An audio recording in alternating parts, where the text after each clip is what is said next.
This place is really unsettling at night. Yeah, right? I don't like this. From that second kitchen area that I hadn't gone into, I heard music from a music box start playing. And I whipped around and I looked, and there was an old wind-up music box. Oh, that's interesting. I'm curious if that came through the mic. All right. God, that's so creepy. Do we like go back to shore and like call for help, or do we approach this and see? And it was 4 big dudes, so we're like, let's just pull up and see if they need help. Like, what's going on? Yeah. The last one. Oh, you want us to go back to the last place we were? Before that. Oh God. Okay. Anything else? Panic. You knew you had already made a mistake? Leave now. Oh God. Okay. By the fire's glow, where shadows play, 2 friends share tales as night turns gray. Welcome to Can You Scare Me? Under the moon's haze, where chilling stories set the night ablaze.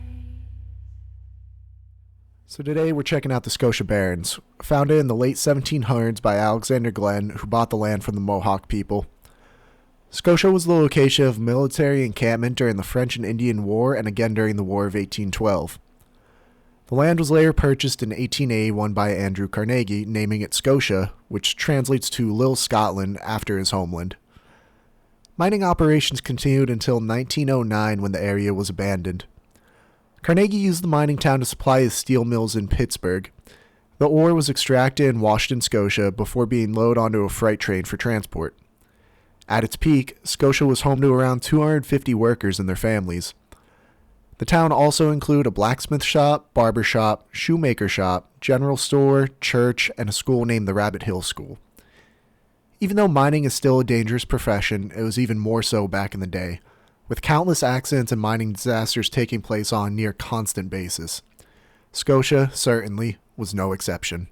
Yo, what's up, guys? Welcome back to the Can You Scare Me podcast. I'm Brandon. I'm here with Kayla. Hey guys. This time in person. Yeah, first time. So we're filming out here on location. We're at the Scotia Barrens. Now, reason we decided to film here was we got a little ghost story coming up a little bit later that I think will provide some spooks. Sufficient spook. Now, what we got behind us here, actually, this is a 10-acre pond. This is actually at Scotia where they used to pump like water out of the pond over towards the ore wash station. Big part of the area was it was a mining town. If you're watching the video, you'll have already seen the history that we covered. But other than that, we'll get into it here, and a little bit later on, you'll get to learn why we decided to come out to Scotia on this particular day and do some on-site filming. And I'm sure you'll see some serious spookage. Yeah, fingers crossed. But with that, I think it's time to set the tone. So what you got? Been up to anything this week? Well, as you know, I just got back from Chicago, and thankfully I avoided the smiley face killer that you so kindly pointed out before. But while I was out there, I was outside of my hotel talking on the phone because I don't do well just kind of sitting, so I walk around a bit. But I didn't want to venture too far out from where I was, so I was just hanging around near the hotel on the phone with my friend. And there's a little side road that runs in between the hotel and the main road, so you drive up the little side road to turn onto the main road. So I was standing with my back to that. There's, several feet away from where that is, because I was over by the door to the hotel. And I wasn't paying attention, and this person was driving a car, slowed down on the side road and just kept repeatedly yelling, "Excuse me, excuse me." And I, at first, did not realize they were talking to me. I was so caught up in my own conversation on the phone, I didn't realize they were talking to me. And finally, my friend actually heard it through the phone from how loudly they were yelling. And they were like, what is that? And I was like, oh, I didn't even realize. So I was just like, I turned when they said it again. And I was like, yeah. And they just go, have a great night. And I was like, okay, thanks, you too. And then as I started to I was just like, you too. And then they just go, you stupid fucking white bitch. Jesus. Okay. Yeah, right? Thanks for the warm welcome, Chicago. Yeah, right? I mean, I guess that's Chicago for you. That's pretty much what anyone I told out there about that, they were like, yeah, it's Welcome Chicago. to Chicago. I don't know if that was like a good indoctrination of it or what. I feel just pretty typical. Not good or bad, just Chicago. Yeah. Yeah. Probably, but it freaked me out a good bit, and I immediately was like, I'm gonna go back inside now. Yeah. I don't want. It was the killer. He was calling to me. Yeah. Well, honestly, I'm kind of thinking, I really don't know if I necessarily have. Okay, you know what? I guess I could talk a little bit about what we were doing earlier today, where I wasn't scared, but I was. She did get very freaked out. So I've talked about this on a past episode, keep saying like, oh, you gotta come through, I'll take you up climbing, we'll get you over that fear of heights. Well, we did that today. Yeah, well, let me tell you, the fear's still there, real strong. Yeah.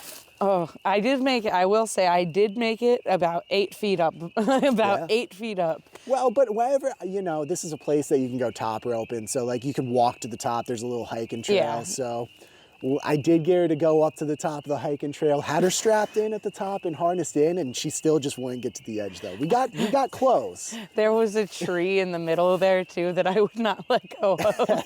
And I still have sap on my hands from how tightly I gripped on. Yeah, this was literally 2 hours ago. Yeah, he Right kept saying, he was like, here. come on, just scooch over. And I just kept shaking my head and I wouldn't let go. And he just kept saying, tree is done now. Let go of the tree. No more tree. Come on.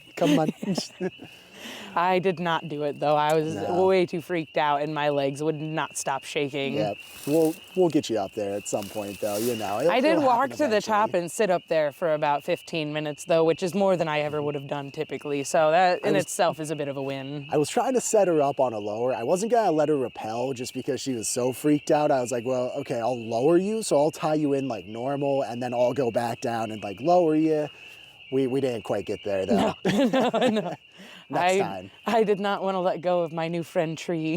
Yeah, next time though, for sure. Yeah. Yeah, no, that was terrifying though. Yeah. And at one point also, he was like leaning off of the back, just no hands and being like, look, nothing's gonna happen. And he kept saying about how I should definitely try it to get over the fear. And as he's doing that, his harness made a real loud clank sound and he shifted back a little bit. And let me tell you, my heart damn near leapt out of my throat. Yeah, she almost threw up, actually. I did, actually, yeah. But, I mean, I will say, I was doubly looped in with the harness. It was just one of the carabiners was a little twisted and it just like snapped around real quick, pulling into place. I was still standing there. I'm like, it's fine. And she was like, he laughed and I was holding back the urge to throw up. Yep. But yeah, I mean, you know what? I think we'll get into the stories here. So, I mean, I do have one story that I figured, since we got this beautiful 10-acre pond behind us, I'd tell a little bit of the story about, this time I was out, well, on Lake Erie. It's much bigger than this, more ocean-like than pond-like. But, yeah, just had a spooky encounter and not sure whatever came of it, but... Another fear of mine is deep bodies of water. Yeah. So, okay, this story starts with, I've got this buddy back home. I mean, I'll call him Tom, sure. Like, his name's not actually Tom. Right. But, for the purpose of this story, it is. Yeah. So, my buddy Tom and I, he's got this fishing boat where it's a sailboat with, like, a small onboard motor. And then, like, it's got this real nice, like, cabin down below that can sleep two comfortably. Mm-hmm. And then I also had these two other friends that wanted to join us. And originally we were talking about all staying on the same boat, but we're like, okay, we're making this into a weekend trip and we're gonna actually like go out and sleep on the water, like staying in the cabin and just like fishing through. So we ended up, my other buddy, we'll say Tom and Tim. My other buddy Tim ended up getting a boat rental himself. So he got the same kind of thing going on where both Tom and Tim have like sailing experience. So they were going to be piloting the boats. And then me and one other friend were just going to be riding along fishing. We were going to like cinch them up to each other during the day. So we could kind of like party on the boats and like just fish and have a good time. Yeah. So because we were on 2 separate boats, though, we decided to bring walkie-talkies with us. Because out on Lake Erie, you might as well be in the middle of the ocean. Like, it gets pretty crazy out there, especially you go out far enough and, like, you can't see the shore anymore. You're just out there. Right. So we had walkie-talkies synced up to one another so we could, like, talk back and forth if the boats were a little bit apart and, you know, kind of figure shit out. So on the first night out, you know, we had, like, a good time. That first night, we, you know, made some good catches, you know, we're pulling fish in pretty much all day. And then as it got dark, we, you know, busted out some coolers of beer and we're just having a good time. Right. Go to bed the first night, no problem. We wake up the next morning, spend the whole day fishing again. So it's Saturday at this point. And, you know, the sun's kind of setting. We're going to start chilling again, going into Sunday before heading back Sunday morning to, like, pack up and head out.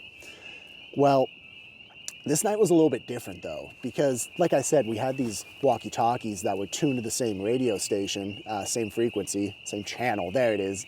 Yeah. Same channel. And, you know, we were sitting there drinking. We had already cooked dinner. We had the boats, like, tied off to each other, but we still had the walkie-talkies on. Just left them on. And out of nowhere, like, the sun had, like, just set. It was just dark, you know, and it's eerie out there on Lake Erie. Where, you know, the water was calm. There, you know, clear skies, calm waters, just serene. Yeah. But all of a sudden, we hear, like, one of the walkie-talkies crackling. And you're all together at this point. yeah, we were all together. We had the boats, like, cinched up to one another. But we hear the walkie-talkie in my buddy Tim's boat, like, blaring. Like, you know, it's just crackling. But then we hear a voice come through, and it sounds like a younger woman. I don't know. I can only speculate on age, just hearing the voice. But yeah, we just hear this woman's voice come through, just, like, yelling, like, please, please, is anyone out there? Please help me. And she's apparently flicking through the channels because we heard that, and then it flicked off. We're like, what the fuck was that? So we're like, okay, that was strange, but we didn't really know what to do. So we're kind of sitting there, and then all of a sudden we hear it come back on again. Please, is anyone out there? Please, we need help immediately. And it goes through again. So obviously it seemed like she was flicking through all the channels, just trying to, like, hit on somebody, and she got us. So we're like, all right, we need to do something here. So we had, like, this giant flashlight on the boat that, I mean, spit out just crazy bright light. It was basically a spotlight times 10 that, like, you know, if you've ever went, like, looking for deer in the car where you hold the spotlight absolutely out. spotting. Yeah, so my one buddy Tom ended up having one that, wish I remembered the name of it, but basically this thing was a monster where it shot this beam of light like hundreds and hundreds of yards. Like, sitting right here, you'd be able to, like, shine it on, like, the mountains back there. Like, that kind of crazy light. So he busts that thing out, and he's shining it and just sweeping across the lake, and we see another boat. And it's, like, off on the horizon, but we're like, it's got to be this woman, like, screaming for help because, you know, it's walkie-talkies. It's, like, short-range communication. They couldn't have been too far away. Yeah. So we're like, all right, it's got to be that. So we're like, let's go. Let's get over there. So we do that. We take both boats over. We show up on this boat, and we get to it, and we're, like, calling out as we're pulling up, like, hey, are you all good? Do you guys need help? Like, what's going on? No response. Just silent. The boat's just sitting there bobbing. And it was another boat that was very similar to the ones that we were on, where it was a sailboat with a little small, like, onboard motor and cabin down below. Right. So we go up, and we're like, well, do we, like, go back to shore and, like, call for help, or do we approach this and see? And, you know, it was 4 big dudes, so we're like, let's just pull up and see if they need help, like what's going on. Yeah. So we pull the boats over, tie them off on either side. So we now have this other boat like right in the middle of our 2 boats. And we like board their boat and there's nobody else on it. And we're like, what the fuck? We knocked down on the door because there was this little like door that kind of led down some stairs with a door that, That's where the cabins were? Yeah, exactly. It's a small boat, so it sits up maybe 4 or 5 feet. You like duck in and like walk down. Mm-hmm. So we do that. And like we go down in and it looked like somebody was there recently, but nobody was on this. So we're like, what the fuck? Like we're down there looking, calling out. There's nobody else on the boat at this point. But as we're looking around, we see that like, the bed's messy and unkempt, and there was like some food in a pot like on the little stove in this like kitchenette that they had down there. And it was still warm. Like somebody had turned the stove off like recently, but like touching the side of the pot, like it was still warm, not like hot. Right. But like warm, like somebody had turned it off in the last couple minutes. Yeah, like recently. So we're like, what the fuck? So we end up going back up and we take both the boats back into shore then and immediately like phone the police. We give them the heading that we just came from and they're able to like head out. Right. And they do find the boat, presumably, but we called our trip short that night because we're like, this is ominous. We still have no idea what happened there. The police took our statements and we pulled the boats out of the water, threw them back on the trailers, and they took our numbers in case they needed any more information, but I never heard anything back, and I kept looking at the news but never saw anything about it. So I don't know. Could have been a lot. Oh no. Yeah. Oh no, that's terrifying. Yeah. Oh my God. I heard like the bushes rustle a couple minutes ago, and I was like glancing back to imagining like the boat to just like sail up here. Ghost ship. Just on 10-acre pond, ghost ship coming in. We've brought the ghosts with us. Like that scene from that Obama movie, Leave the World Behind, when the cargo ship crashes into the shore. That's like legitimately, did you see me turn to look a couple times because I was like, are they coming? Yeah. Yeah, I mean, I don't know. I still don't know to this day what actually happened there, but... I imagine nothing good. Did you see, like, a walkie-talkie on board? Not that we noticed. We weren't necessarily looking, though. We didn't, go and, rifle through all their shit. Well, no, but, you didn't see one just, dropped on the ground, like... No, not that I noticed. It could have been one down there. I mean, I'd have to talk to some of my other buddies and see if they might have noticed one, but none that I saw, at least, so... Yeah, it might not have even been the right boat, but, walkie-talkie, short-range communication, it was the only one we saw nearby, so... And also an abandoned boat. Yeah, that's exactly. And, not... freshly abandoned. Exactly. Like I said, the fact that they had stuff on the stove that was still warm, it's like, all right, that's not... Yeah, especially after getting that, panicked call over the... Ugh. Yeah. Ugh. Yeah. No idea. I hate that. I hate that. No, but I also have a fear of boats on the water. I don't know why. I just have this immense fear of more so what's under the water, but also that brings up, because I've heard a lot of scary stories about people disappearing off of boats and stuff, and that just leads me to wonder, yeah. Is there a killer of boats? The boat killer? Killer of boats. He kills your boat. Not you. He kills the boat. He just kills the boat. It's like that Futurama episode where Bender turns into the murderous car, but instead of the car, it's a boat. I was imagining it was. I was imagining a Moby Dick kind of thing, but he thinks that the boats are a whale, so he just keeps harpooning the boats. Yeah. Oh, that's interesting. I'm curious if that came through the mic. I don't know if the mic's actually picking that up, but we got people howling in the woods right now. Yeah, literally howling to the moon. Interesting. Only in Scotia. We'll say we did actually have a spot set up where we were going to record earlier. What was that? I don't hear it now. No. It's like creepy. Like, did you hear it though? It was like sing-songy. Moaning. Yeah, it was like weirdly like sing-songy. I hope the mic picks this up. I hope it picks that up and not all the frogs in the background. Yeah. It's got to be those kids, though. I would imagine, but like that was the way they sing-songy said whatever they just said was like really creepy because it was like really eerie. Yeah. Yeah. But no, we set up at another location before this, actually 2 other locations, but we kept getting interrupted. Other people would show up. We'll say this, I mean, we are filming on 420, and the one spot we showed up to, there's a bunch of high school kids showing up to smoke. So we're like, all right, let's leave them to it. We're going to go find another spot. We won't ruin their holiday. Yeah, exactly. Will we fuck with them a little later? Maybe. That is true. I mean, that would be a good time. That's what we should do the video. I mean, I've done it before, like I said. Dude, we could Scooby-Doo them out of here. Scooby-Doo them, scare them. Keep the land for ourselves to record. I almost got away with it, too. These meddling kids. Yeah. But with that, what do you think? I mean, do you think...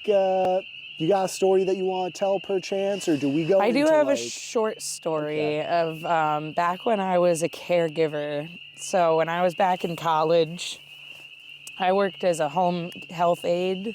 So I would go around to people's houses. You and I had just become friends around that point that I was doing this job. Frequently, I would end up coming over to your apartment after work. But on this one day, I had like a set schedule of people that I saw like weekly. So this one night I was wrapping up, and on like Thursdays I would work late at this one house until 11, but then that would be my last shift of the night. And on this night, I was getting ready to clock out, and the phone rang that it was my work, and they were asking me if I could do one more stop because someone had called off, and this lady really needed help. Like, she was one of those that like cannot be left alone at any point. Somebody has to be there at all times. So those are generally people like on hospice or stuff like that. So I had never been to this area before, never met this person before. So I really didn't want to do it, but my work pretty much told me that I had to because they had nobody else. So eventually I agreed, and I get in the car, I drive over. It's about 30 minutes away from the house I was already at. And I pull up, it's pitch black out. At this point, it's like 11:30, almost midnight by the time I get over there. Because I'm pretty sure I got turned around. As we know, I'm not the best with navigating anywhere. Very bad. But so I get there and I pull up. And I had previously been on the phone with my mom telling her, because my mom is a registered nurse, but she didn't really do the home health care stuff. But so I'd talk to her about a lot of stuff. And I was driving over, I get there, I hop off the phone with my mom, and I walk in the door. So basically when you would go in, you would have to use their landline to like call this number to clock yourself in. Before I even did that, as soon as I walked in, like I noticed, so it's a very small room of a living room, and there's like a set of stairs off to the right that were completely blocked off with stuff so that you literally could not go up there, even if you wanted to. And there's a hospital bed right behind that where she is, like off to the side of the wall where the stairs is. And I happened to like walk towards her because that's where the phone was, and I look over at her. She was not breathing at all. And I panicked, absolutely freaked out. That was the first time in my life that I'd ever had like a real experience like that. And I was CPR certified, but there's also people like that, or a lot of times are on DNR lists, do not resuscitate. And I had to like scour the house trying to see if I could find it. But at the same time, I didn't want to leave where she was just because I was about ready to pull the trigger to start it just to be safe. And I'm like hovering above her, and I'm starting to like really freak out. And I'm reaching for my phone to call my mom just to see what she thinks I should do. But I'm just focused on her, waiting to see if she's gonna breathe. And as I'm like leaned over her, probably like an inch from her face, she just like loudly goes and like starts breathing again. And I like jerked back because I was so freaked out, but I was so glad she was alive. But I also didn't want to scare the hell out of her by being an inch from her face when she woke up. So I like pulled back real fast, she didn't really wake up. She just breathed really hard, but I knew she was alive at least. So I went about my business. I clocked in. And I had like texted my mom and I was like, I thought she was dead. I almost just freaked out. And, you know, my mom was like, you're so dramatic. And which I don't think that's dramatic to be worried about that. But so I go about my work, and part of that job is cleaning up around the houses that you're in, just so it's a livable area for them because they can't. So I was walking around the house dusting, and since you could not go upstairs, there was only like four rooms that you could go in, which was like this middle like living room area / entryway.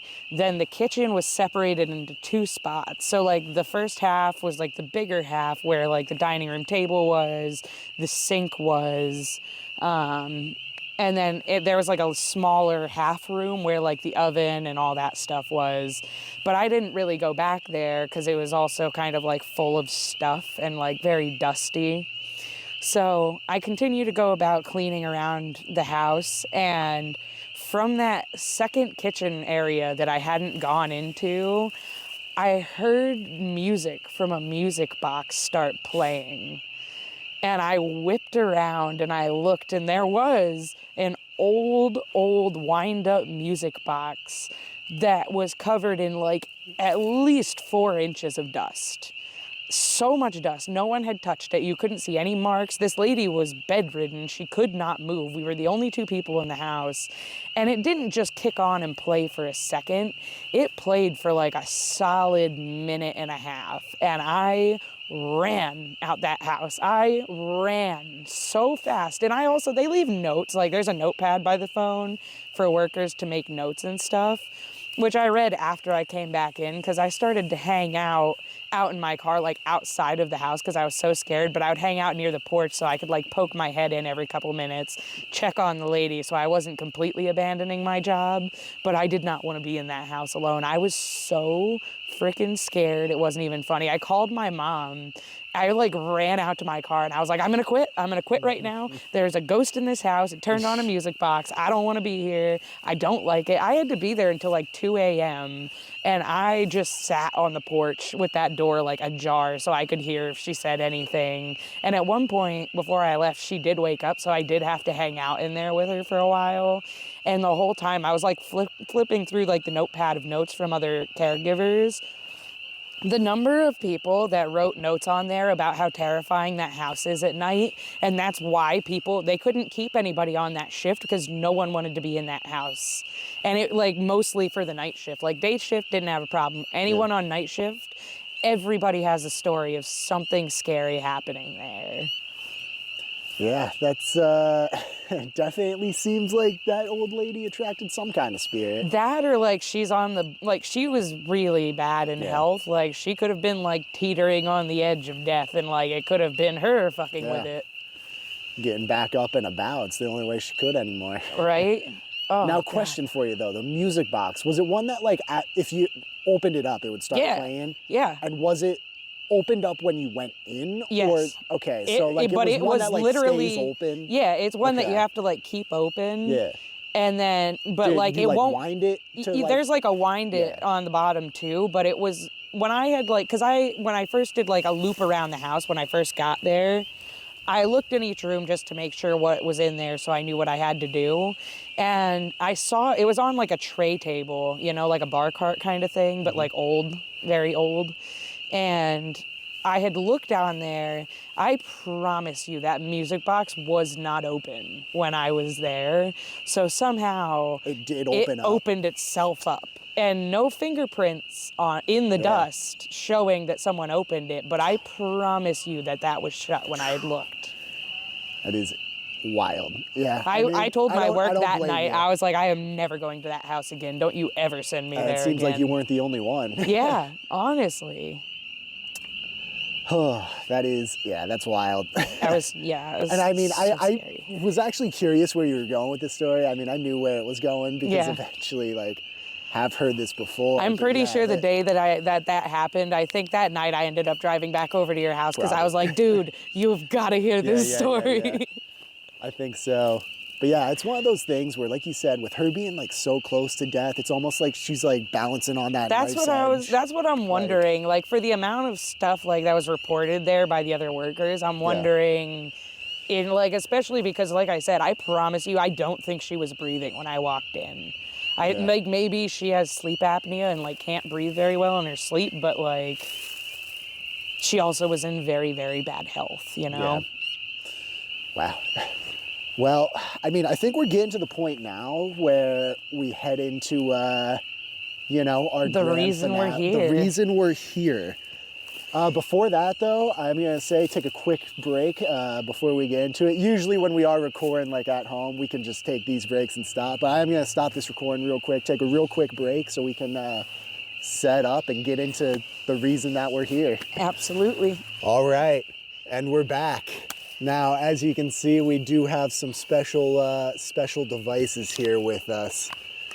Now, We've come here because there is actually a local ghost story associated to this area. It's known as the Scotia Barrens. right after the town shut down, there was a murder that took place here. Yes, which is actually what draws us here.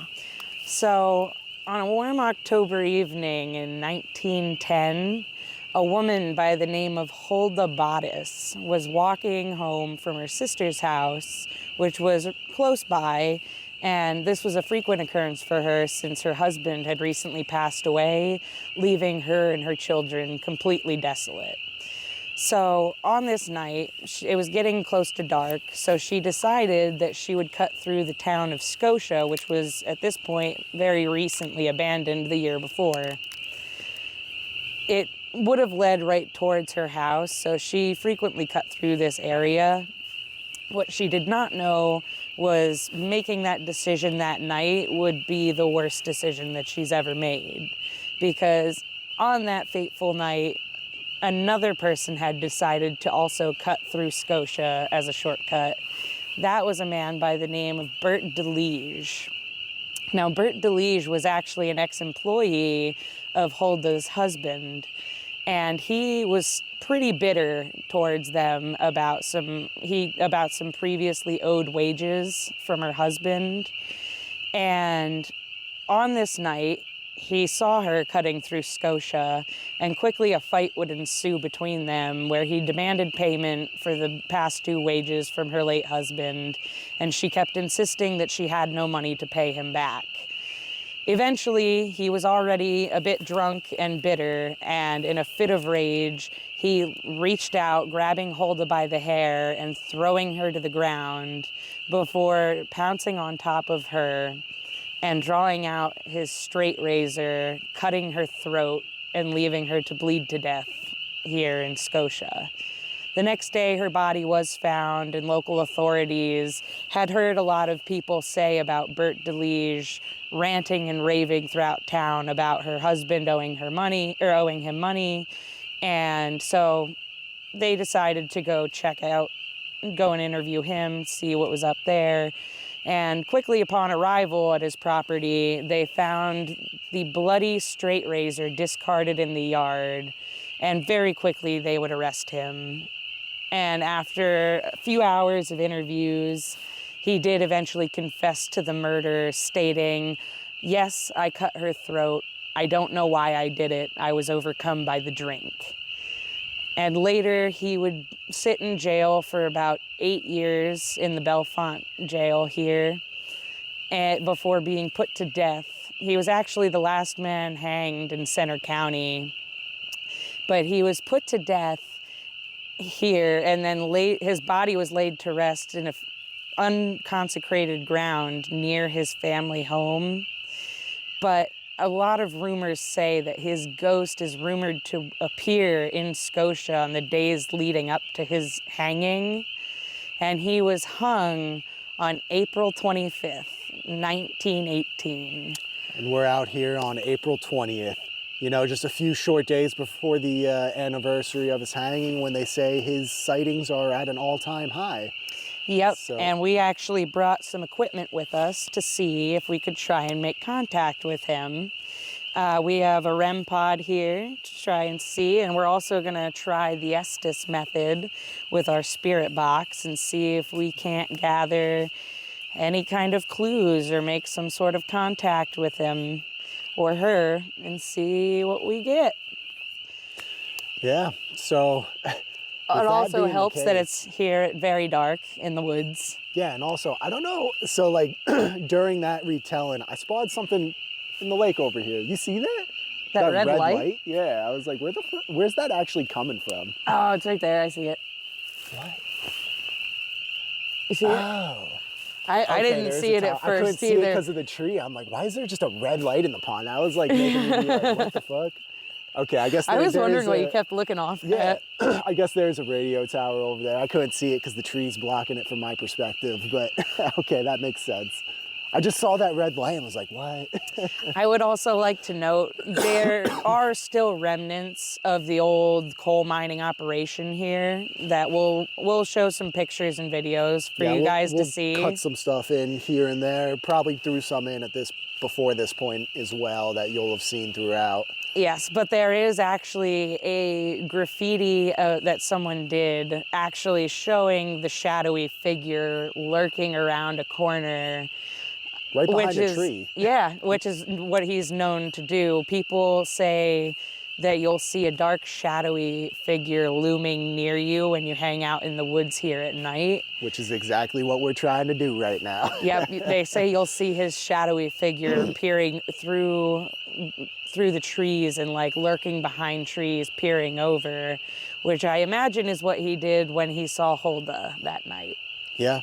I would imagine that's why that became the case, because, I mean, we went back and forth on this. There wasn't a whole lot of information on it.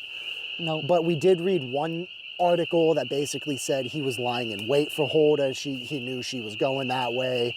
Another one that just said they unfortunately crossed paths at a bad time. But either way, yeah.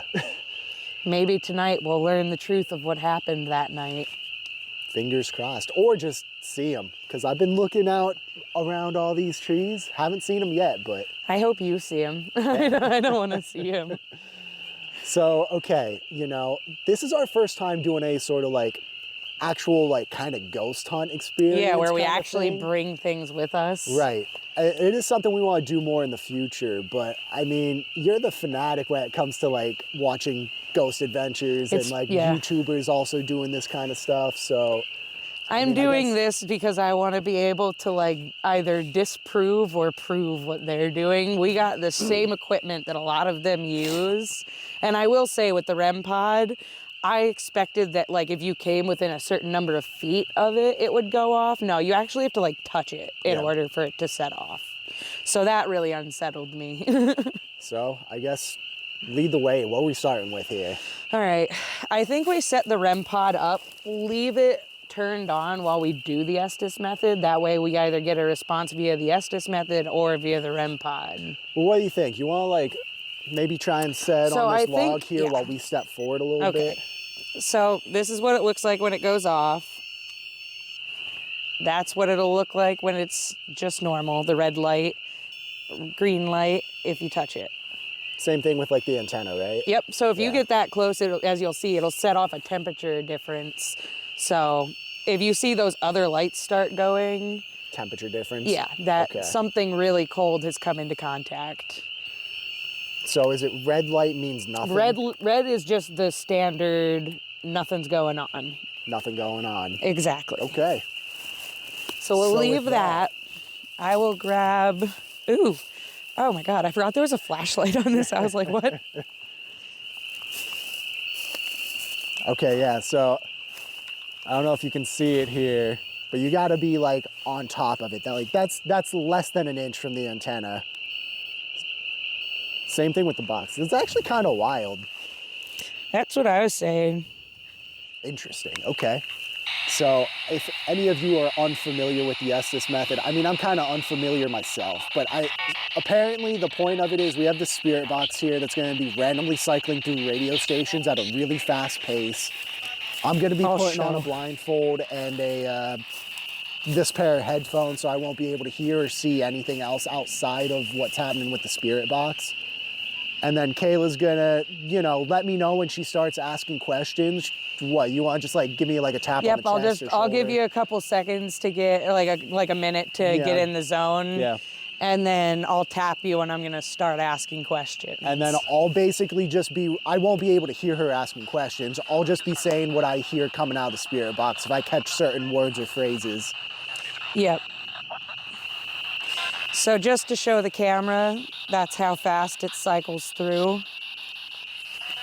It basically will not pick up anything unless somebody allegedly is speaking into it for you to pick up on it. All right. Guess I just lay here for a minute and you touch me when you're ready then. Yep, I'll just tap you like right here.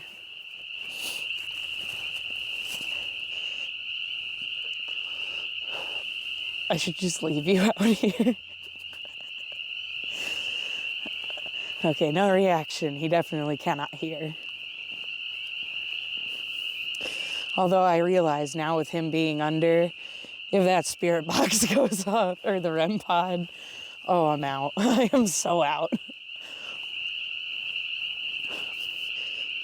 Also, I'm sure you guys can see it is starting to get real dark here.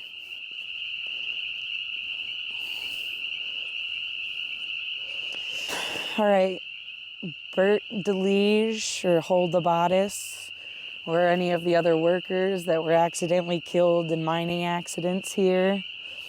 If anybody wants to talk to us, let us know that you're here. You could either come up and, as we showed, you could touch this, or you can speak through Brandon, through the spirit box. But I'm going to be asking some questions and hopefully somebody can give us some answers. Preferably Bert, if you're here, answer the questions or touch the box. I don't necessarily need to see you poking through the trees because that will really freak me out. All right, I think we're probably good to start.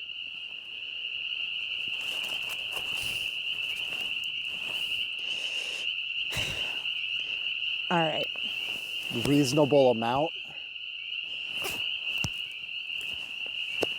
Is Bert DeLige here with us right now? Or anybody for that matter?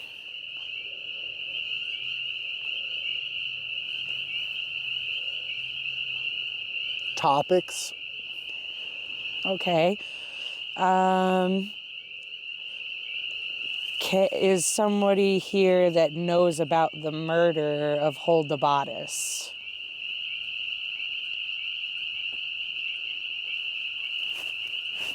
Now. Is there somebody here now that knows about the murder of Hold the Bodice? Something about the time. I added the something about. Right. Yeah. Okay. Is this Bert DeLige?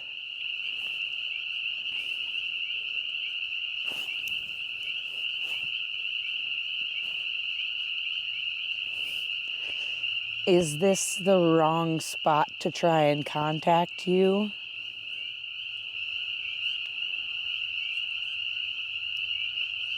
Going into the...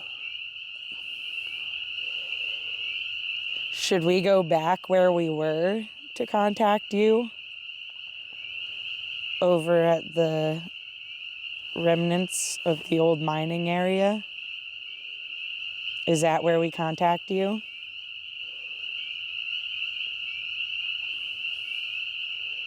Well? The well? Should we go back over by the well to contact you?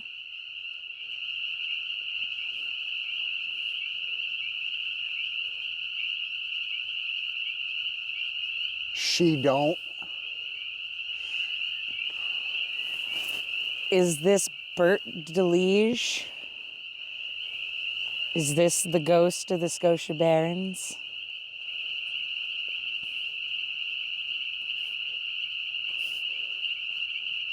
again, Bert, if you want to show yourself or anybody else, just come up and touch this here. Won't hurt you or do anything. It'll just let us know that you're here. You can feel free to join me here on the on the log.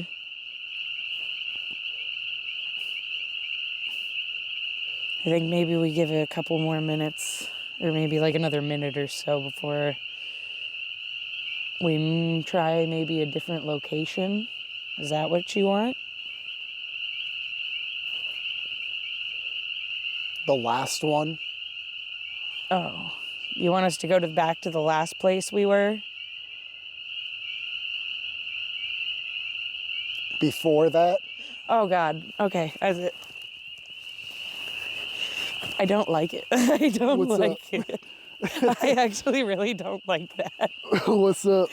I kept asking, like, is there anybody, like, I kept asking, like, originally it was very, like, general questions, Yeah. but, like, when you said well, and I was, like, thinking, like, over by the ore washing, because I was, like, I said something, and then you said something, like, back before. It was the last one, and then before that. Yeah, and then I was like, but I had just asked, I was like, did you want us to go back where we were? And you said back before, and then I was like, did you want us to go back to the place we just were? And then you said before that. And I was like, nope, nope. Oh man, it's so hard to pick up on stuff, but yeah. like still. But that's what makes it so creepy, is it's so hard to, like, when you hear it though, it's like, oh. But I do think we should try and move over, because, like, every time I asked about switching locations was when you would answer. Okay. So I feel I'm like disoriented. It's very dark. Yeah. It's dark, and for you to, like, go from pitch dark to, like, slightly less dark. Yeah. Very disorienting, but that's interesting. Yeah, this Did the REM go off? No, this did not go off. I touched it a couple times. Like, I was actually, like, talking to the ghosts and saying, like, to come over and touch it. But yeah, I think we should definitely try, possibly, since those people would have left by now, maybe we try over by the water where we were. But all right. It seemed like when I asked, I was like, do you want us to go back over where we were? And then it said before that, like, it wants us to go back to the... All right, we're gonna cut. We'll be right back. All right, guys, we are heading back into the woods here. We're heading back over to the actual, town ruins. of Scotia. Yeah, the ruins. Since Kayla informed me that we were told to go back to the one before, and we were at. We started at the ruins, and then we. Is it this was way? it left or right? It was right. Yeah. Gets lost. We started at the ruins, and then, some high schoolers showed up to, like, smoke weed. So we ended up walking over to the 10-acre pond, set up at a location there where we had started doing the episode, but then some, like, bird watchers came, and we're trying to enjoy the sunset with the birds. So we ended up moving again. And since it told us to go back to not the last one, but the one before, we're like, all right, well, let's head to the ruins. See what happens. So that is where we're going to now. Scarier. Oh, I hate it. It is definitely a different vibe in the dark. Yeah, this is so much scarier than just a little bit ago. Okay, so Kayla had mentioned about somebody graffitiing on the ghost peeking out behind the tree. Let's take a little look at that. We saw it earlier. Yeah, it's over here. Do we set up in front of his painting? There he is. Look at his fingers coming around the edges. Peeking out from behind the tree. Yeah. So we're gonna get set up right here, I think. Let's hope we can get old Bert to come visit us. Yeah. You wanna swing the flashlight around? We'll get a little, like, look here of the... Oh, they left us a beer. They did. Well, yeah, I guess we'll get set up. Oh, I wonder if it's an offering for Bert. Yeah, he was... People do leave gifts for ghosts because, sometimes it's said that'll bring them to you. Yeah, Either they're appreciative or you pissed them off. Well, all right, we'll get set up here and then come back to you. All right, so we're back at it. Not at the last place we were at, but the one before. So as you can see here, we thought, way down here. yeah. Yeah. Oh, water.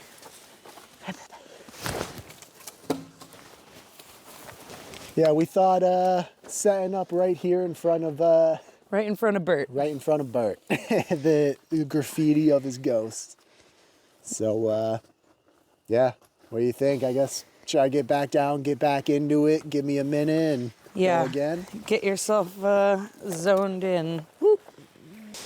All right, guys. Per Bert or somebody's request from the last Estes method, we've come over back to where we originally were. And we'll see if we can try and get some kind of reaction. Once again, we got the REM pod set up here. All you got to do is come close enough to set it off. Or if you get really close, you'll set off all of them. But let's hope maybe Bert feels like coming to talk. I'll give him another minute. All right, I would say probably good.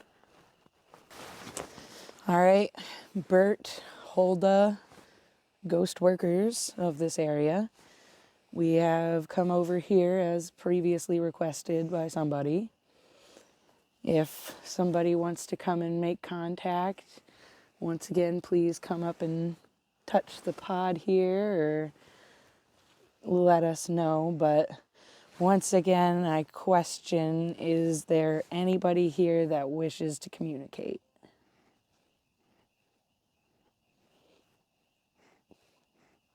Every time. Do you try and communicate with everybody that comes here?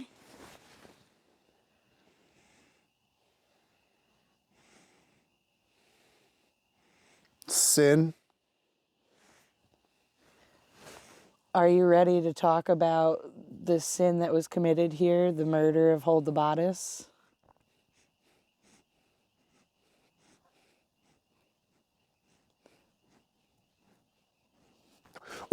Killed her.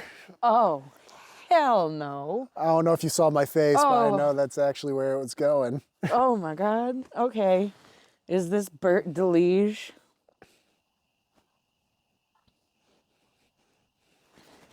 Bert, why did you murder Hulda?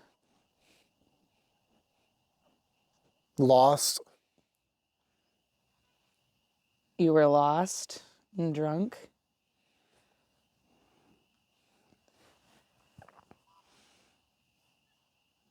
In the.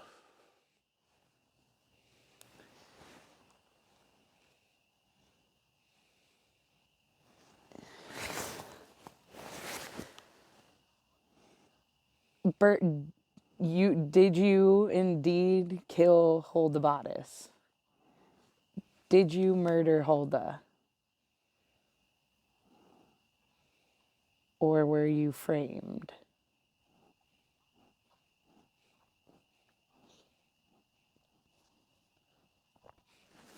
Was this the place that you wanted us to come back to?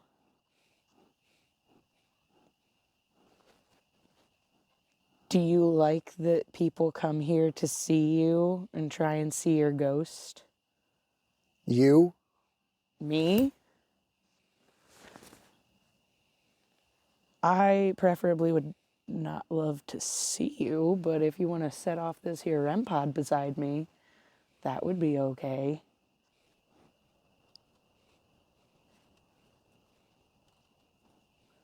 Do you want us here, or do you want us to leave?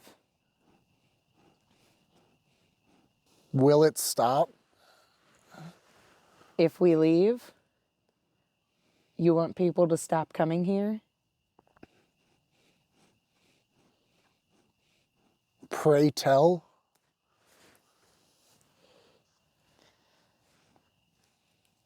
Bert, are you trapped here in Scotia because of what you did?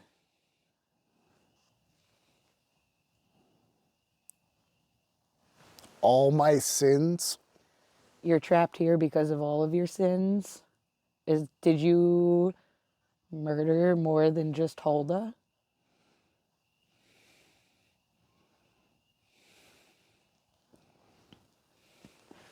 Reject? You were rejected? That would make sense.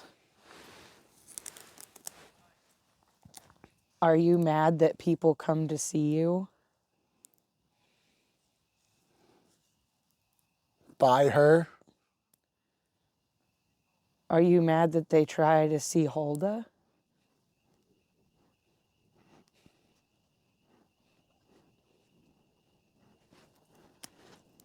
Is this where you wanted us to come back to, Bert? Did you want us to come sit in front of your picture? Somebody? You wanted somebody to come here? Needs?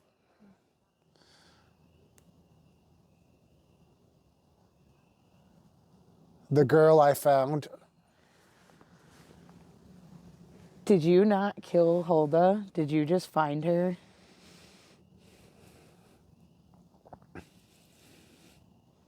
Right now? Oh God, I don't like that. Hulda, are you talking about me? Or Bert, are you talking about me? In the news spot? Is this the spot?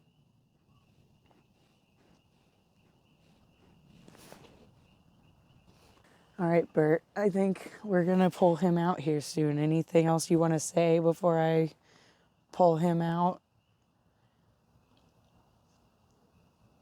Do you want to tell me why you did it?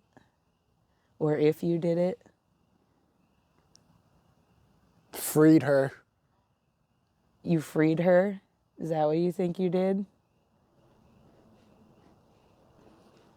Did you free anybody else?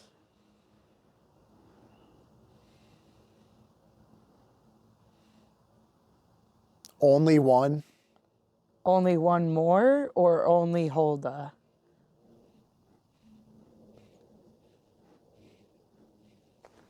All right, Bert, I think I'm going to pull him out. Anything else you want to say? I'm going to reach over and tap him. Called sin? Is that why you hang out here? Because this area is used for minor sinning here? Is that why you stay? Or are you trapped because of your sins? I doubled down. Oh, God. Why, Bert?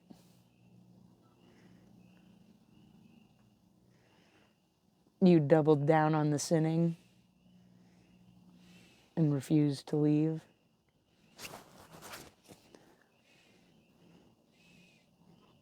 Okay. I think we're going to wrap it here. Maybe we'll try one more spot. All right, Bert, I'm pulling him out. Anything else? Panic. You're panicked or we should be? Tell me that much first.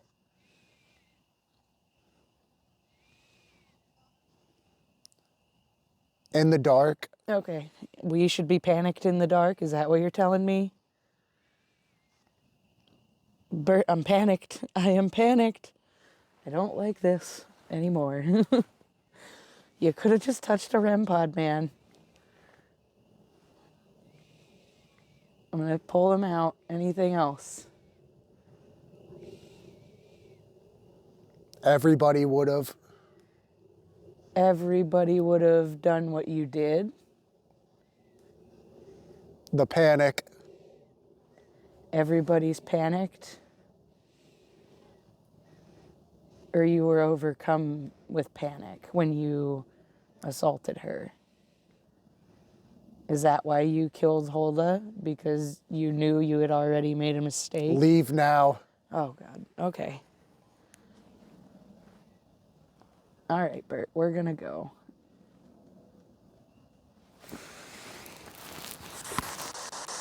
I do not like the coherent responses I got from that. I really, especially not when you just ended it with leave now. Well, I kept going. I know, but also you were under for longer that time and yeah, but that also, like, I was starting to, like, get in the zone. yeah, because, like, early on in it, I wasn't, like, zoned in and was, Yeah. like, I could tell there was, like, words, but I kept missing shit. That's why they tell you you're supposed to give it like a minute to get in this. Yeah, a like, little centered. bit longer to, like, Yeah. get into it, because as it went on, I started to, like, hear more words coming through. It's really weird, because it's, like, just, like, little snippets of, like, songs and stuff, Yeah. and, like, little snippets of, like, I don't know, there was one that I said that it was, like, 2 words put together kind of coherently. It was, Right. like, will Kill it- her was one of them, and I didn't love that.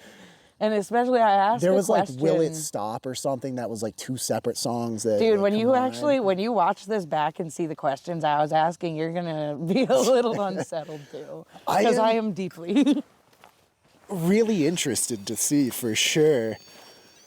REM pod go off at all?